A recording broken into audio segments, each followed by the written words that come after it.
स्वागत है आपका एक बार और फिर से। मैं हूं आपके साथ अक्षय। कहानी एक ऐसे बाहुबली की जिसे उसके चाहने वाले रॉबिन हुड कहते हैं। उत्तर प्रदेश के जौनपुर के धनंजय सिंह पुलिस रिकॉर्ड में साल 1998 में ही मारे गए थे, लेकिन 4 महीने के बाद अचानक धनंजय सिंह एक बार फिर से जीवित होकर वापस आ गए। तब से बाहुबलियों की लिस्ट में उनका नाम टॉप पर है। धनंजय सिंह जौनपुर का वो नाम है जिससे बच्चा बच्चा परिचित है। पढ़ाई के दौरान ही 3 इम्तिहान पुलिस की गिरफ्त से देने वाले धनंजय सिंह की कहानी फिल्मी है। क्या है कहानी, आइए जानते हैं। 15 साल की उम्र में जिस पर लगा सबसे पहले हत्या का आरोप, 12वीं कक्षा में ही वो पहुंच गया जेल। अरबों की संपत्ति है उसके नाम और जिसे चाहने वाले रॉबिन हुड के नाम से जानते हैं। बात कर रहे हैं उत्तर प्रदेश के जौनपुर के सबसे बड़े दबंग धनंजय सिंह की कहानी। उत्तर प्रदेश का जिला जौनपुर जो अक्सर अपराध की खबरों के लिए जाना जाता है, जहां की पृष्ठभूमि से एक से बढ़कर एक अपराधी आते हैं। उसी जौनपुर में बच्चा बच्चा जिस नाम से वाकिफ है वो नाम है धनंजय सिंह। उत्तर प्रदेश की दबंग राजनीति में अपना एक अलग रुतबा रखने वाले धनंजय सिंह का जन्म जौनपुर में न हुआ हो, लेकिन 90 के बाद धनंजय सिंह का जौनपुर से कुछ ऐसा रिश्ता जुड़ा कि कभी काले कारोबार में तो कभी नेताजी के रूप में जौनपुर का पर्यायवाची नाम धनंजय सिंह बन गया। आपको बता दें कि साल 1975 में कोलकाता में जन्मे धनंजय सिंह का परिवार सन 1990 से पहले ही जौनपुर आ चुका था। धनंजय सिंह जौनपुर में ही पढ़ाई कर रहे थे। वहीं 15 साल की उम्र में ही उन पर एक टीचर की हत्या करने का आरोप लगा। दरअसल महिर्षि विद्या मंदिर में एक टीचर गोविंद उनियाल की हत्या में जब 10वीं कक्षा के एक छात्र का नाम आया तो पूरे जौनपुर में सनसनी फैल गई। दरअसल ये नाम था धनंजय सिंह का। हालांकि इस मामले में पुलिस को कोई सबूत नहीं मिला। इस घटना को अभी 2 ही साल बीते थे कि एक और हत्या हो गई। जब धनंजय सिंह 12वीं क्लास में थे तो उन्होंने पेपर पुलिस हिरासत से ही दिए। इस मामले में भी उनके खिलाफ कोई पुख्ता सबूत हाथ नहीं लगा। 2 घटनाएं तो बस शुरुआत भर थी धनंजय सिंह के जौनपुर के डॉन बनने की। दरअसल लखनऊ यूनिवर्सिटी में पहुंचने के बाद तो धनंजय सिंह की ऐसी दबंगई बढ़ी कि जौनपुर में लोग उनके नाम से भी घबराने लगे। छात्र राजनीति में धनंजय सिंह की काफी धूम मच चुकी थी। वहीं अब अभय सिंह और बबलू सिंह से उनकी दोस्ती हो गई और एक गुट बन गया। इस गुट का यहां खासा दबदबा छाने लगा। आए दिन मारपीट लड़ाई झगड़े के मामले में इस गुट के नाम जुड़ते जा रहे थे। जैसे जैसे अफराद की फेहरिस्त धनंजय सिंह के नाम पर बढ़ रही थी, वैसे वैसे जौनपुर के डॉन के रूप में वो पॉपुलर और पावरफुल होते जा रहे थे। अभय सिंह और धनंजय सिंह की दोस्ती उस वक्त काफ़ी मशहूर हुई। धीरे धीरे दोनों ने रेलवे ठेकेदारी में हाथ आजमाना शुरू कर दिया। उस वक्त ठेकेदारी में पूर्वांचल के माफिया अजीत सिंह का दबदबा था। अजीत सिंह नहीं चाहता था कि कोई रेलवे में ठेकेदारी करे, लेकिन धनंजय सिंह और अभय सिंह की दोस्ती ने अजीत सिंह को भी पीछे धकेल दिया। पूर्वांचल में माफिया और रेलवे ठेकेदारी का कारोबार पैसे का जरिया होता था, साथ ही इसे रुतबे की निशानी भी माना जाता था। धीरे धीरे धनंजय सिंह ने अभय सिंह के साथ मिलकर रेलवे की ठेकेदारी का काम करना शुरू कर दिया। वहीं साल 1997 तक धनंजय सिंह का गुट बेहद मजबूत बन गया, लेकिन इसी दौरान लोक निर्माण विभाग के इंजीनियर गोपाल शरण श्रीवास्तव की हत्या में धनंजय सिंह का नाम जुड़ने लगा। दरअसल गोपाल शरण को दिन दहाड़े बाइक सवार बदमाशों ने गोली मारकर उनकी हत्या कर दी थी। इस हत्या के आरोप के बाद धनंजय सिंह को फरार होना पड़ा। पुलिस ने उनके ऊपर 50,000 रुपए का इनाम घोषित कर दिया। इससे पहले भी कई मामले धनंजय सिंह पर दर्ज हो चुके थे। वहीं एक तरफ रेलवे की ठेकेदारी धनंजय सिंह का गैंग जमकर उगाही कर रहा था, तो दूसरी तरफ धनंजय सिंह पुलिस से मारे मारे फिर रहे थे।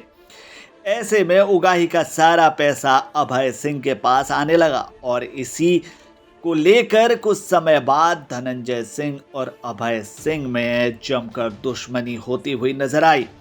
कॉलेज से शुरू हुई अभय सिंह और धनंजय की दोस्ती पैसे के बंटवारे को लेकर दुश्मनी में बदल चुकी थी। वो साल 1998 था जब धनंजय सिंह के बारे में एक खबर आई, या यूं कहें कि पुलिस ने उन्हें मृत घोषित कर दिया। इंजीनियर गोपाल शरण की हत्या के आरोप के बाद धनंजय सिंह पुलिस से बचते फिर रहे थे। इसी दौरान पुलिस को सूचना मिली कि धनंजय सिंह एक पेट्रोल पंप पर लूट की वारदात को अंजाम देने वाले हैं। पुलिस की पूरी टीम वहां पहुंच गई और दोनों तरफ से गोलियां चली। पुलिस ने दावा किया कि इस एनकाउंटर में मारे गए 4 लोगों में एक माफिया डॉन धनंजय सिंह भी है। हत्या की कोशिश, लूटपाट, किडनैपिंग, मारपीट जैसे कई मामलों में आरोपी धनंजय सिंह पुलिस की नज़रों में मर चुके थे। लेकिन 4 महीने के बाद एक बार फिर धनंजय सिंह सामने आए तो यूपी पुलिस के होश उड़ गए। दरअसल एनकाउंटर को फर्जी पाया गया। इस मामले में कई पुलिस वालों की नौकरियां भी गई, सस्पेंड भी हुए और उन पर केस भी चला। इसके बाद तो धनंजय सिंह का दबदबा और ज्यादा बढ़ गया। सियासत का रुख करते हुए 2002 में पहली बार धनंजय सिंह ने चुनाव लड़ने का मन बनाया। उन्होंने जौनपुर को ही अपनी सीट चुना और निर्दलीय उम्मीदवार के रूप में यहां से जीत दर्ज की। अब जौनपुर का सबसे बड़ा दबंग सियासी सफर शुरू कर चुका था। उसके कई दोस्त बने तो कई दुश्मन, लेकिन विधायक बनने के चंद महीने बाद ही उसके एक पुराने दोस्त अभय सिंह से उसका सामना हुआ। अभय सिंह जो अब उसका दुश्मन था, उसने धनंजय सिंह के काफिले पर गोली बरसाने शुरू कर दी। यह घटना बनारस में टकसाल सिनेमा के पास की है। इस घटना में धनंजय सिंह के 4 साथी घायल भी हुए। वहीं साल 2007 में एक बार फिर से जौनपुर से ही धनंजय सिंह ने चुनाव जीता। इस बार निषाद पार्टी ज्वाइन कर चुके थे धनंजय सिंह। अब माफिया डॉन से विधायक बने धनंजय सिंह की नज़र दिल्ली सांसद पर थी। धनंजय सिंह ने इसी बीच बहुजन समाजवादी पार्टी से रिश्ता जोड़ लिया और 2009 में लोकसभा चुनाव के लिए जौनपुर से पर्चा भरा। धनंजय सिंह ने यहां भी जीत का परचम लहराया और अब सांसद बनकर दिल्ली आ चुके थे धनंजय सिंह। लेकिन साल 2011 में मायावती के साथ उनकी नहीं बनी। इसी दौरान मायावती ने धनंजय सिंह को अपनी पार्टी बहुजन समाजवादी पार्टी से सस्पेंड कर दिया। इसके बाद 2014 और 2017 में धनंजय सिंह ने चुनाव लड़े, लेकिन उन्हें जीत हासिल नहीं हुई। 2011 के बाद धनंजय सिंह का राजनीतिक जीवन बहुत ज़्यादा ऊंचाई की तरफ ना बढ़ा हो, लेकिन अक्सर किसी न किसी खबर को लेकर वो चर्चा में रहते ही। तो ये था धनंजय सिंह का राजनीतिक जीवन।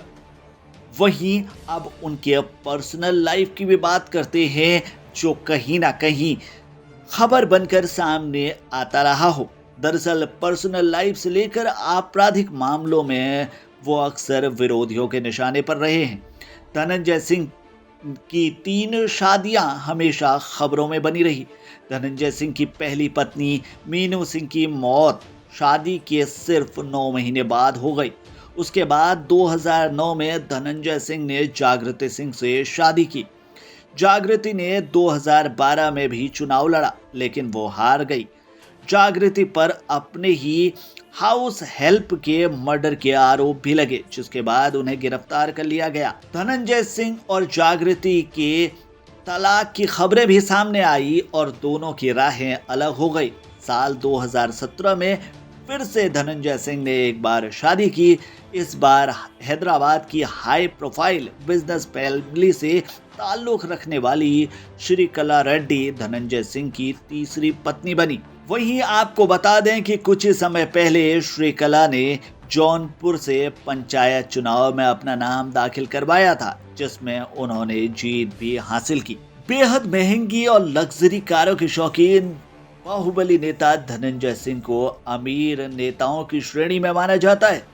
नई और बड़ी कारों के अलावा फार्म हाउस, प्लॉट और मकान उनके नाम हैं। पंचायत चुनाव के दौरान उनकी पत्नी श्रीकला रेड्डी और धनंजय सिंह ने नामांकन के समय जो अपनी संपत्ति लिखवाई थी, उसे भी काफी चर्चा मिलती रही।